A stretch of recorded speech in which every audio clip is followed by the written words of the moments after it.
Selamat pagi anak-anak ibu, salam sehat dan tetap semangat untuk mengikuti pelajaran PJJ. Pada hari ini kita akan membahas tentang materi yang berikutnya, yaitu berkorespondensi dengan surat pribadi dan surat dinas, dengan subjudul struktur surat dinas.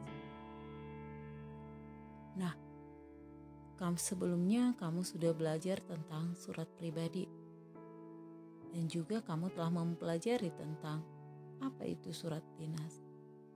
Pada pertemuan kali ini kita akan melihat seperti apa struktur surat dinas itu. Adapun struktur surat dinas, yang pertama adalah kop surat atau kepala surat.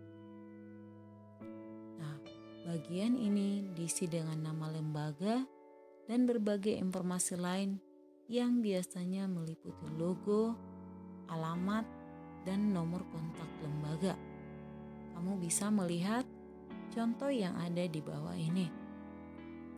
Dan kop surat ini juga lah yang membedakan antara surat dinas dengan surat pribadi. Dalam surat pribadi, kita tidak akan menemukan adanya kepala surat atau kop surat. Kemudian, dalam surat dinas terdapat juga nomor surat. Nomor surat ini menunjukkan bahwa surat itu merupakan surat yang asli dari lembaga atau instansi tersebut. Bagian yang berikutnya adalah tanggal surat. Keterangan tanggal kapan surat itu dikirim. Nah, dalam surat dinas biasanya tidak disertakan lagi nama tempat karena sebelumnya dalam kop surat sudah terdapat tempat. Selanjutnya adalah lampiran. Lampiran ini menyatakan bahwa dalam surat itu terdapat bahan-bahan tertulis yang disertakan dari surat itu sendiri. Perihal merupakan judul atau inti dari surat atau biasa disebut juga dengan tujuan surat dibuat. Dalam surat dinas juga terdapat alamat surat. Nah, alamat dan nama atau jabatan penerima surat yang berwenang itulah yang disertakan dalam alamat surat. Penulisannya seperti yang ada di bawah ini, YTH, Kepala Cabang PT Mulok Lonong, Jalan Dolok Martimbang nomor 20 Tarutu.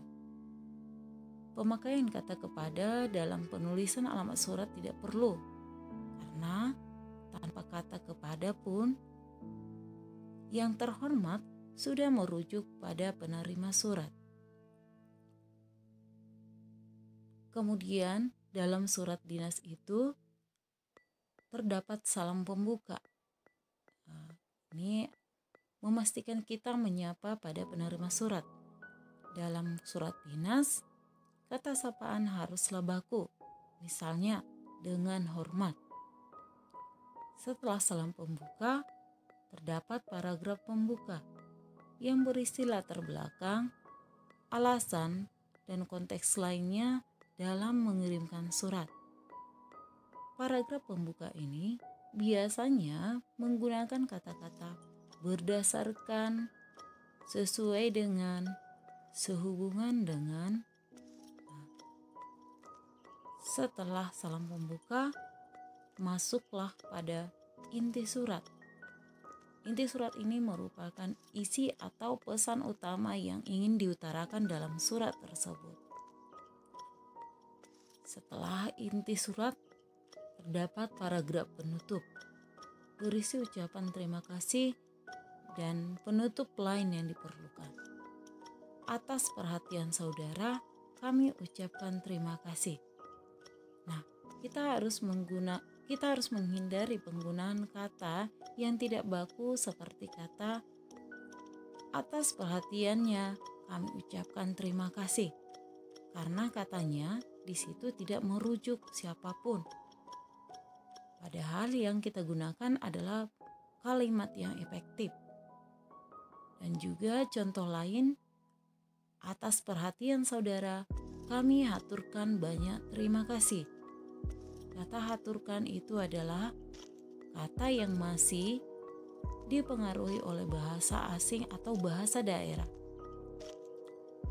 Dan kata yang perlu kita hindari juga untuk paragraf penutup adalah atas perhatian saudara, kami ucapkan banyak terima kasih.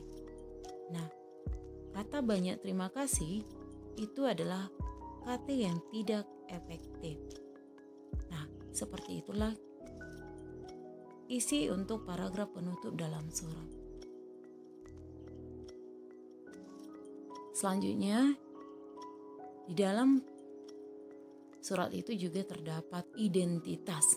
Nah, perhatikan contoh surat dinas berikut. Demikianlah struktur surat dinas yang kita pelajari hari ini.